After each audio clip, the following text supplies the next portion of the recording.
And I think a lot of investors are sitting there saying, hey, we've had 40 years of deflation, we're going to go back to deflation. Not so fast.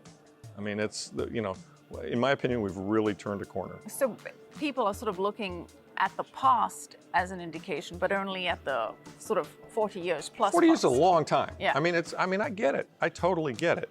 I'm old enough to remember the 70s when it was very, very inflationary. And I'm also aware that everything's a cycle. Everything's a cycle. I mean, commodities are dirt cheap right now and financial assets are extremely expensive right now. That's got to reverse, Let's get your outlook on Bitcoin then. 12-month outlook on Bitcoin. 12 months, Bitcoin will be north of 150 for sure. For sure. All right. And I feel strongly about that. And then 5 years on Bitcoin, somewhere between 500,000 and 2 million. It'll be very, Bitcoin is hitting that inflection point in the curve, Malcolm Gladwell's inflection point, tipping point. Bitcoin adoption appears to be about 10%. And you look at all these other innovations, and there's a chart, you look at all these other innovations and how they get adopted, and kind of when they hit that 10% level, tend to accelerate. Cell phones, the internet, whatever it might be. And Bitcoin reminds me a lot of the internet. And so when you hit that tipping point, things tend to get going quicker. And I think that's a lot of what's driving Bitcoin. It's just the acceptance of it. Do you see the adoption curve for Bitcoin necessarily taking away from institutional interest in gold? Absolutely, absolutely. There's no doubt.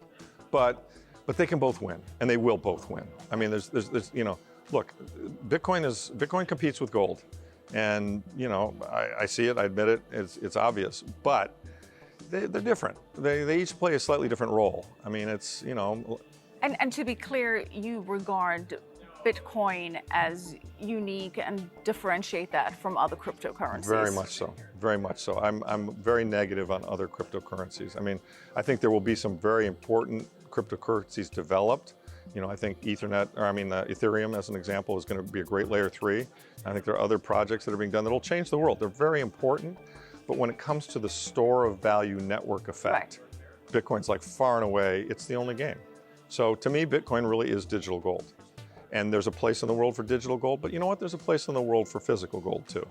And so they will coexist, and there'll be some ratio, and maybe over time Bitcoin will be a bigger part of that ratio. But for now, we're still in the early days. I mean, we've got, like I say, we've got 450 trillion looking at 7, right? They're both going to go up, okay? So gold people should not despair. Gold's going to go up a lot. Bitcoin's going to go up a lot too. They're both going to go up because it's the people who should despair are the people who own bonds, right? Or even arguably stocks. I mean, I think stocks will get hurt too, so. So room for both physical and digital gold. Yep. Both are set to soar. Absolutely. Thank you so much. They both work. Thank you. Thank you, Larry. I really appreciate it. Enjoyed Larry being with Lepard, you. thanks for joining us. Thanks, Michelle. That was great. Very good interview.